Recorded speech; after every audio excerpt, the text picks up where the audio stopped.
Olá pessoal, sejam muito bem-vindos para mais uma aula de Biologia. Meu nome é Joverlaine e o tema da nossa aula de hoje é sobre o filo artrópoda, né? A gente vai falar mais aí sobre os artrópodes, que é assim que é comumente chamado, tá certo? E olha só pessoal, o filo artrópoda, do grego artos, que quer dizer articulados, e podos, que quer dizer pés. Então, eles são pés articulados. Aqui, pessoal, a gente vai falar das suas características, tá? Vai conhecer esses conceitos que podem cair na prova de vocês, tá certo? E olha só, os artrópodes, eles compõem o maior filo do reino animal, tá? São invertebrados e possuem patas articuladas, como o seu próprio nome já fala. São animais pluricelulares, né, que tem mais de uma célula, são eucariontes. E olha só, pessoal, eles são triblásticos. Professor, o que é triblásticos? Quer dizer que ele tem as 3 origens embrionárias, tá certo? É só isso. Tranquilo, tá? Celomados. O que são celomados? Tem celoma, ou seja, a sua cavidade é preenchido com vísceras. Celomados, tá? E possuem assimetria bilateral. Pessoal, tem um eixo nesses animais que a partir do momento que ele é cortado no meio, ele tem 2 partes iguais. No caso, se eu me usar como exemplo, se eu fizer um corte assim, eu vou ter 2 partes iguais. Simetria bilateral, tá certo? Eles possuem um exoesqueleto quitinoso, a gente vai falar disso já já. E eles têm metâmeros e tagmas. O que seriam essas estruturas? Olhando aqui na imagem, pessoal, isso aqui é uma larva, tá? Como vocês estão vendo esses segmentos, cada estruturazinha dessa é um metâmero. Só que como ele se desenvolve, ele não vai ser mais considerado, ele vai se chamar de tagmas. Então, os primeiros metâmeros, né, os iniciais, vai dar origem à cabeça, né, desse animal e até a antena. A antena, pessoal, ela tem uma função muito importante, inclusive ela exerce a função sensorial. Ela ajuda a buscar os alimentos, tá? Temos os metâmeros intermediários, tá? Que vai dar origem aí ao tórax, onde ficam aí as suas patas articuladas, tá? E temos os metâmeros finais, que vai dar origem ao abdômen, tá? E aqui a gente tem umas 5 classes desse filo. A gente vai falar de cada uma delas mais a seguir, tá? Mas voltando aqui, o exoesqueleto quitinoso. O que seria isso aí? Pessoal, nada mais do que é, em outras palavras, é um esqueleto externo. Sim, ele fica por fora, esse esqueleto externo, que é constituído por um carboidrato chamado de quitina, tá certo? Ele vai promover aí a rigidez deste esqueleto. Inclusive, pessoal, ele é muito importante, pois ele serve de proteção para eles. E olha só, conforme ele vai ficando rígido, ele tem que mudar. Só que essas mudanças, essas substituições desse exoesqueleto, ele vai sofrer processos chamados de muda. E olha só, o que seria a muda dos artrópodes? Como eu falei, o exoesqueleto dos artrópodes garante a proteção. Pessoal, não é só proteção, ele tem outras funções. Ele também é impermeável, tá? Ele garante aí que esse animal, que esse ser vivo não perca muita água, fazendo com que ele se desidrate. Então, ele tem essa função que é muito importante para a sua sobrevivência, tá? Esse exoesqueleto, ele não cresce de acordo com o crescimento do animal. Como é que isso acontece, pessoal? Lembra que eu falei que ele faz substituições, ele muda? Por que ele muda? Porque o animal ele não consegue crescer se esse exoesqueleto ficar ali. Por quê? Ele é composto apenas por quitina. Quitina é uma forma rígida. E olha só como é que é o seu crescimento. Aqui na imagem, pessoal, a gente tem um processo de muda, né? Ele está mudando aí o seu exoesqueleto, mas o que acontece? Ele vai crescendo e esse exoesqueleto ele vai ficando rígido. Ele impede que o animal cresça. Então, ele para de crescer. Ele só vai crescer depois que a muda sai dele, tornando novamente o seu crescimento, tá certo? Por que que ele consegue crescer nessa mudança? Porque o seu exoesqueleto ele fica mais flexível. Então, dando a oportunidade aí de ele crescer. Só que com o tempo ele vai ficando mais rígido, impedindo mais uma vez o seu crescimento. É por isso que o seu crescimento é assim, ó. Subiu, estabilizou. Tá certo? Então, esse aí é o famoso muda, tá? Vamos falar um pouquinho da fisiologia e sistema dos artrópodes. Como é que é nesses animais, né? Sua circulação apresenta uma circulação aberta. Ou seja, o sangue, pessoal, ele vai para o corpo, que é diferente da gente. A nossa circulação ela é fechada. Ela só ocorre através dos capilares, veias, artérias, tá? Seguindo um único fluxo. Aqui não. Aqui ele vai para o corpo do animal. Por isso que é uma circulação aberta. Só que aqui a gente não vai falar sangue. A gente vai chamar de hemolinfa, tá certo? A hemolinfa, pessoal, ela não vai fazer as trocas gasosas de oxigênio e gases. Ela vai levar os nutrientes para o corpo. Inclusive, como ele não tem, né, essas trocas gasosas, eles não tem sangue, ele não tem a hemoglobina, que é o pigmento que dá da cor vermelha, tá certo? Vamos falar da digestão e excreção. A digestão desses artrópodes é completo, ou seja, inicia pela boca e termina pelo ânus, tá? E olha só, excretas são absorvidas por meio de túbulos de Malpighi. São essa estruturazinha aqui, pessoal, tá vendo? Esse aqui é o mais ampliado, esse túbulo de Malpighi. Ele vai fazer a função de quê? Ele vai captar esses compostos do corpo desses artrópodes que ele não precisa mais. E vai levar até uma parte do sistema digestório, né, ali no intestino, e vai ser eliminados, tá? Então, o túbulo de Malpighi, ele faz essa função, tá certo? Inclusive, pessoal, eles vão eliminar ureia, tá? Porque vai aumentar a sua retenção de líquido, tá? Uma das características aí. Falando aqui um pouquinho sobre a respiração desses artrópodes, ele tem 3 tipos de respiração, pessoal. Olha só. Temos o branquial, tá? Ele vai acontecer nos crustáceos, inclusive, ele é um dos artrópodes que vai viver na água. Se vive na água e tem a respiração branquial, então ele vai ter as brânquias realizando as suas trocas gasosas dentro d'água. Isso é um tipo de respiração.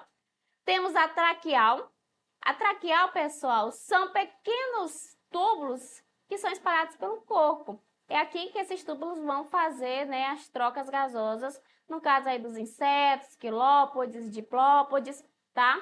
E por último, temos o filotraqueal, ou conhecido também como pulmões foliáceos. São presentes no aracnídeos. Pessoal, é como se fossem os pulmões primitivos, tá? Presentes nesses animais. Então, aqui temos os 3 tipos de respiração.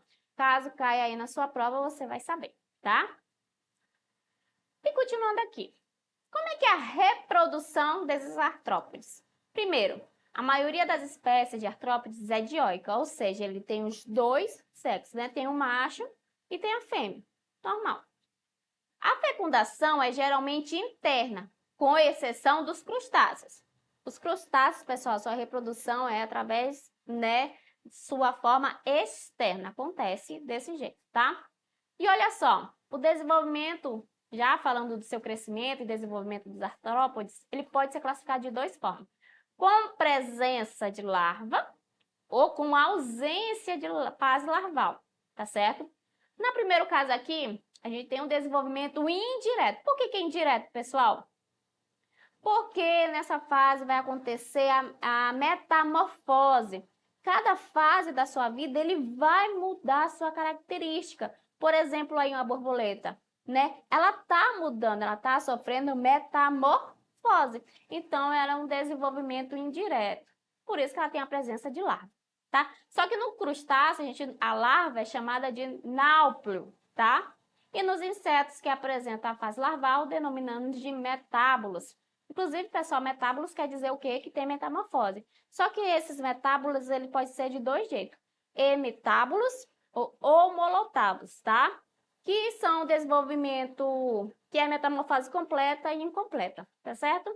Só umas informações aí para vocês. Então, a larva é chamada de ninfa nos insetos, tá? Já na ausência da fase larval, o desenvolvimento é direto. Ele é chamado de ametábono. O que acontece? A partir do momento que ele nasce, ele vai crescendo e não sofre metamorfose. Ele não muda, tá? Por isso que ele é um desenvolvimento direto. Não tem essa, né, metamorfose toda. Então, isso aí é sua reprodução e seu desenvolvimento, tá certo? E com isso, a gente acaba chegando aí nos principais grupos dos artrópodes. Como eu falei, pessoal, eles podem ser divididos em 5 classes principais, de acordo com as divisões do corpo e número de apêndices. Pessoal, essas divisões, né, elas estão tranquilas, são fáceis, a gente vai falar aqui um pouquinho de cada, né, um resumido aí, resumidamente aí, informações importantes para você conseguir classificar cada classe. Primeiro, temos os insetos. É a classe mais diversificada do planeta. Seus representantes são quem? Moscas, gafanhotos, baratas, traças, né, entre outros. O seu corpo é dividido em 3 tagmas, pessoal. Temos a parte da cabeça, né, o tórax e o abdômen. E olha só, pessoal, 3 pares de pernas torácicas, ou seja, as 3 pares vão estar na região torácica. Isso aqui, né, um par bem grande, mas ele está na região torácica. Eles vão ter pares de asas também, inclusive a maioria. Falando nisso, pessoal, essa classe é o que representa, né, o voo. É a única classe que representa o voo, tá? E vai ter um par de antenas, tá? Falando de antenas, pessoal, é uma característica muito importante que vai diferenciar das outras classes também, tá certo? Seguida aqui, a segunda classe é conhecida como aracnídeos, também chamado de quelicerados. Por que quelicerados? Porque ele tem essas quelíceras. Isso aqui, pessoal, o que faz, né, vai predar, né, os seus alimentos, fazer a presa aí, tá? O corpo é dividido em 2 tagmas, cefalotórax e o abdômen. Cefalotórax, pessoal, o que aconteceu nesses tagmas? Até porque ele tem 2 tagmas. Foi a região da cabeça que se fundiu com o tórax, se tornando um tagma, tá? Então, diferente do outro grupo, que tem 3, esse aqui só tem 2, tá? Não apresenta antenas, apresentam 4 pares de patas, e nesse grupo estão as aranhas, escorpiões, carrapatos, tá? No grupo aí dos aracnídeos, tá? Seguido aqui temos o grupo dos crustáceos, sim, eles são artrópodes, dividido em apenas 2 tagmas também, cefalotórax e abdômen, porém eles possuem antenas, que é diferente dos aracnídeos. Geralmente possui 5 pares de patas, e nessas classes estão o camarão, a lagosta e o tatuzinho de jardim, que ele é um representante terrestre, tá? Lembra que eu falei que eles crustáceos vivem na água, mas temos aí alguns terrestres também, tá? Com isso, a gente chega nos 2 últimos grupos. A diferença entre os dois também é tranquila, pessoal. Temos o quilópodes. Nessa classificação, pessoal, temos a parte da cabeça e tronco, tá? É um corpo achatado, mas o que difere mesmo ele é que cada segmentozinho desse, ó, tem um par de patas. Sim, apenas um. Exemplo, temos a lacraia, a centopeia, são exemplos aí dessa classe. Nossa outra classe é o diplópodes. Tem a cabeça, tórax e abdômen já. O corpo é cilíndrico. Só que em vez de um par por segmento, ele tem 2 pares em cada segmento, tá? Isso aqui é o embuá, é uma espécie, tá, de diplópodes. Temos o piolho de cobra também, que é um outro exemplo dessa classe, tá? Então, são características essas aí que diferenciam uns dos outros. São informações importantes que pode cair na prova de vocês, tá? E com isso, vamos para as questões e vamos ver como é que o Enem cobra você nessa situação. Olha só, o Enem 2018. Insetos podem apresentar 3 tipos de desenvolvimento. Um deles, a holometabolia, que é um desenvolvimento completo. Isso quer dizer que ele tem metamorfose, tá? É constituído pelas fases de ovo, olha só, larva, pupa e adulto sexualmente maduro, que ocupam diversos habitats. Os insetos com holometabolia pertencem às ordens mais numerosas em termos de espécies conhecidas.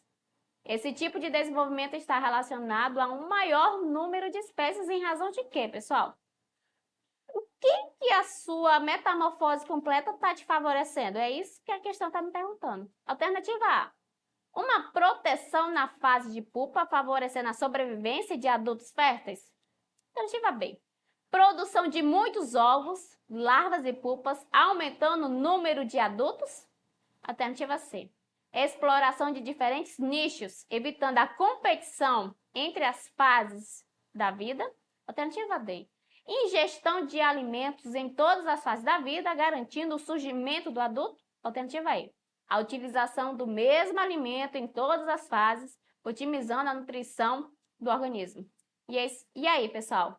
Que tipo de desenvolvimento está favorecendo aí para mim? É a alternativa C, pessoal. Por quê? Porque como ele tem diferentes fases, então ele tem diferentes nichos ecológicos. Isso impede com que eles tenham uma competição intraespecífica. Ou seja, ele tem uma competição entre ele mesmo, no mesmo ambiente. Então, se eles vivem em ambientes diferentes, em nicho ecológico diferente, né? Consequentemente, eles não vão ter competição. Então, a minha alternativa correta é a alternativa C. Tá certo? Isso é uma vantagem, tá? Uma questão do Enem de 2019. Na piscicultura, costuma-se usar larvas de artêmia, é um crustáceo, para alimentar larvas de peixe. Ovos de artêmia são colocados em garrafas com água salgada e sob condições ótimas de temperatura, luz e oxigênio. Eles eclodem, liberando suas larvas, também conhecidas como náuplios. Para recolher os náuplios, coloca-se uma lâmpada branca fluorescente na boca da garrafa e estes começam a subir em direção ao gargalo. Olha só, pessoal, esse comportamento das artêmias é chamado de quê? Quem tá acompanhando as aulas, pessoal, sabe que eu já falei de tropismo, tá? Que é um movimento, só que essa informação foi lá sobre as plantas, mas é o mesmo conceito. Então, o que acontece quando os náuplios eles vão em direção à luz branca? Alternativa A é um geotropismo positivo, fototropismo positivo, hidrotropismo negativo, termotropismo negativo, quimiotropismo negativo. Pessoal, se eu estou falando de lâmpada branca, né, de uma luz aí, então eu estou falando de foto. Então, só olhando a questão, lendo e conhecendo, você já marca ela. Fototropismo positivo. Positivo por quê? Porque ele está indo em direção ao seu estímulo, tá certo? Alternativa correta, alternativa B. A última questão, e olha só. Aranhas, escorpiões, carrapatos e ácaros são representantes da classe dos aracnídeos. Esses animais são terrestres em sua grande maioria e ocupam os mais variados habitats, tais como montanhas altas, pântanos, desertos e solos arenosos. Podem ter sido os primeiros representantes do filo artrópode a habitar a terra seca. A característica que justifica o sucesso adaptativo desse grupo na ocupação do ambiente terrestre é a presença de quê, pessoal? Por que eu falei que uma característica é muito importante? Eu falei até 2 vezes. Olha só. Alternativa A. São as quelíceras e pedipalpos que coordenam o movimento corporal. Alternativa B. Excreção de ácido úrico que confere a estabilidade ao pH corporal. Alternativa C. Exoesqueleto constituído de quitina, que auxilia no controle hídrico corporal. Alternativa D. Uma circulação sanguínea aberta que impede a desidratação dos tecidos corporais. Alternativa E. É um sistema nervoso ganglionar que promove a coordenação central do movimento corporal. E aí? Qual desse sucesso adaptativo fez com que ele fosse para o ambiente terrestre? Alternativa A, B, C, D ou E? Alternativa C, pessoal, o exoesqueleto. Lembra que eu falei? Ele é impermeável, ele não vai deixar esses seres perder muita água e entrar no processo de desidratação. Então, é um processo adaptativo que garante ele que consiga, né, viver em ambientes terrestres, tá certo? Alternativa correta, alternativa C. Bom, pessoal, a gente encerra por aqui. Espero que vocês tenham entendido a aula de hoje. Para rever essa aula, entre nas nossas plataformas e acesse lá, tem todos os materiais para você, tá? Então, a gente encerra por aqui. Tchau, tchau!